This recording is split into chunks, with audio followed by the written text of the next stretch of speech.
আসসালামু আলাইকুম। নাইমা বলছি বিক্রমপুর থেকে।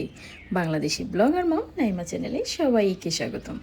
কে কোথা থেকে আমার ভিডিও দেখছেন তা তো আমার জানা নেই, তবে কাছে এবং দূরে দেশ ও দেশের বাইরে যে যেখান থেকে আমার ভিডিও দেখছেন আশা করছি সবাই আল্লাহ রহমতে অনেক ভালো আছেন।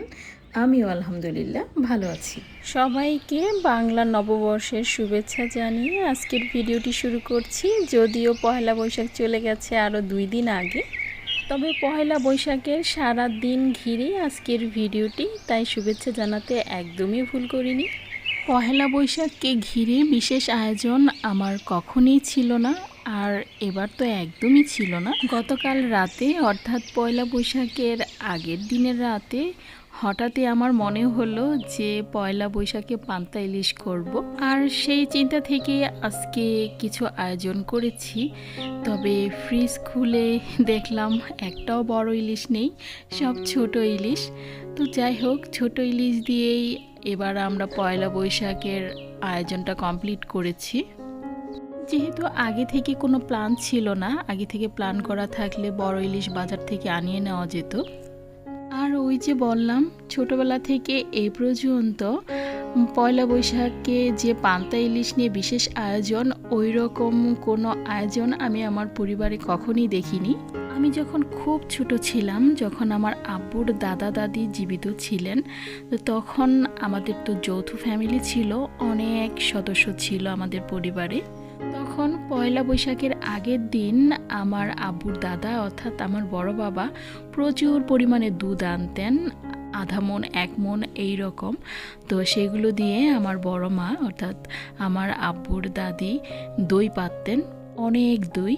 তো সেগুলো দিয়েই পয়লা বৈশাখ উদযাপন করা হতো। সাথে মুড়ি, চিড়া, খই এগুলো থাকতো। দইয়ের সাথে এগুলো মিশিয়ে যে যার মতো করে খেত। আর বৈশাখের দ্বিতীয় দিনে আমার বাবার বাড়ির এলাকায় একটা বৈশাখী মেলা হয়, এটাকে এখানকার লোকজন গলিয়া বলে। এই মেলাতে প্রচুর পরিমাণে মাটির জিনিসপত্র ওঠে। তো এখান থেকে দেখতাম মুড়ি ভাজার যে ঝাঁঝর, তারপর ঢাকনা, যে মাটির ঢাকনাগুলো হয় যেগুলোকে সরা বলে, তো এইরকম নানান রকমের সাংসারিক প্রয়োজনীয় জিনিস সবাই কেনাকাটা করতো। আর উঠতো নানান রকমের মুরগি, তারপর নিমটি, এ ধরনের খাবার, আর মিষ্টি, নানান রকমের মিষ্টি। তো চিনি দিয়ে বানানো একটা মিষ্টি হতো, সেটাকে বালুশা বলে। তো সেটাও আমাদের বাসায় প্রচুর পরিমাণে আসতো, আর আমিও এটাকে খুব পছন্দ করি।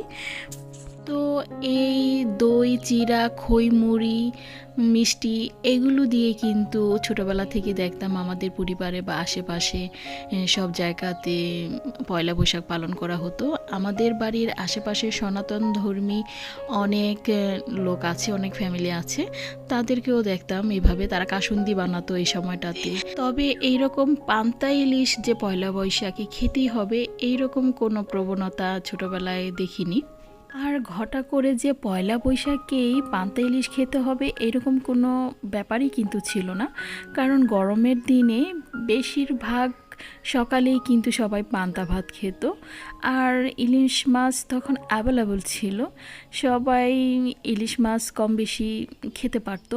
আর তখন তো ফ্রিজ ছিল না, বেশিরভাগ সময়ই দেখতাম ইলিশ মাছ সেদ্ধ করে তারপর রেখে দেওয়া হতো, 1 দিন 2 দিন সেদ্ধ করেই কিন্তু তারা রেখে তারপর খেত।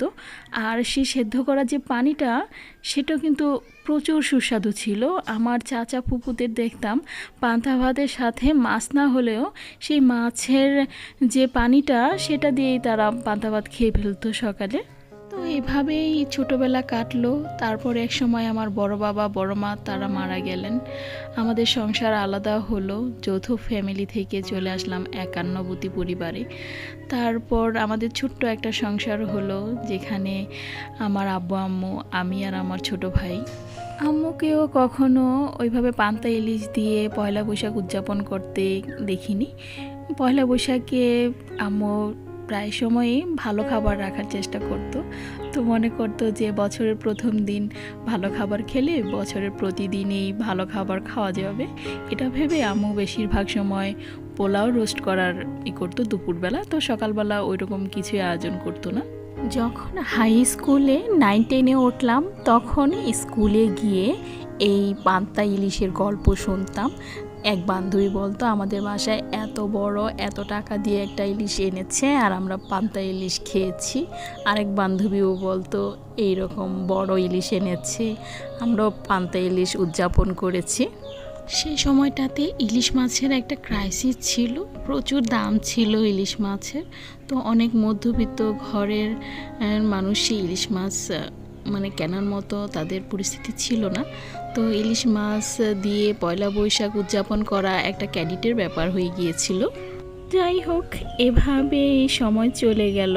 তারপর অনেকটাই বড় হলাম, বিয়ে হলো, সংসার হলো, শ্বশুর বাড়ি হলো। আমার শ্বশুর মাদ্রাসায় পড়াশোনা করেছেন, তো উনিও এসব নিয়ে খুব একটা মাথা ঘামাতেন না।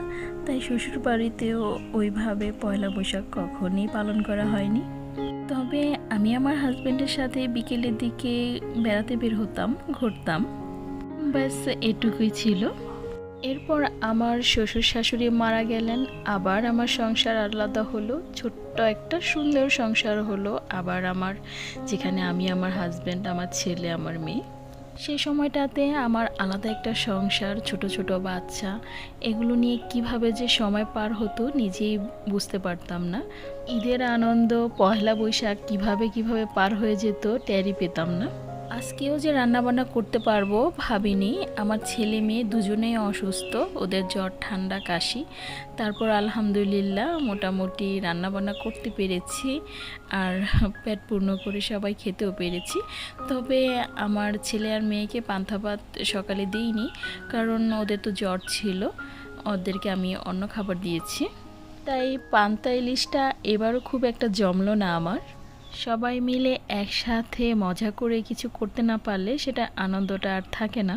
তো সারাদিন মোটামুটি কাজকর্মতেই পার হলো। বিকেলে কোথাও যাব তার উপায় নেই, যেহেতু বাচ্চারা অসুস্থ।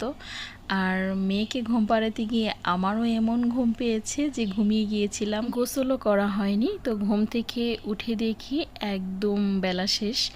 আর আমাদের এই ঘাটে হয় খুব ভোরে, নয়তো এইরকম বেলা শেষেই কাজ করতে খুব ভালো, রোদের তাপ থাকে না। আমার যারা হেল্পিং হ্যান্ড আছে আমার কাজে সাহায্য করে, তারা ঈদের ছুটিতে গিয়েছে, তো গিয়েছে আর আসার নাম নেই। তো এখন অনেক কাজই নিজেরটা নিজের করতে হয়, এজন্য সারাদিনের কাজ অনেকটাই বেড়ে গেছে। ঈদ থেকে শুরু করে এই পর্যন্ত সংসারের সমস্ত কাজ নিজের হাতেই করছি একা একা। আর কাজ করতে করতে একটা জিনিস বুঝতে পারলাম, নিজের কাজ নিজের হাতে করার একটা প্রশান্তি আছে। কিন্তু আমি ঠিক যেভাবে চাচ্ছি আমার কাজগুলো ঠিক সেভাবে হচ্ছে, একদম 100-তে 100। অন্য কাউকে দিলে হয়তো হতো, কিন্তু ঠিক আমার মনের মতো হতো না, 100-তে 80 বা 70 বা 90 এরকম পেতো। কিন্তু আমার কাজ যখন আমি করছি ঠিক আমার মনের মতো হচ্ছে। যদিও এত কাজ একা একা করতে একটু কষ্ট হচ্ছে, তবে কাজ কমপ্লিট করার পর যখন কাজগুলোর দিকে তাকাই তখন ওই যে একটা শান্তি, চোখেরও শান্তি, মনেরও শান্তি। জীবনে শান্তির চেয়ে বড় আর কি আছে কিছু বলেন? তো এভাবেই পয়লা বৈশাখের সারা দিন কাটলো। আপনাদের কেমন কাটলো জানাতে ভুলবেন না। ভিডিওটা ভালো লাগলে একটা লাইক দিতে ভুলবেন না। এই ধরনের আরও নতুন নতুন ভিডিও পেতে আমার চ্যানেলটাকে সাবস্ক্রাইবও করে রাখতে পারেন। আজ এই পর্যন্তই। আল্লাহ হাফেজ, আসসালামু আলাইকুম।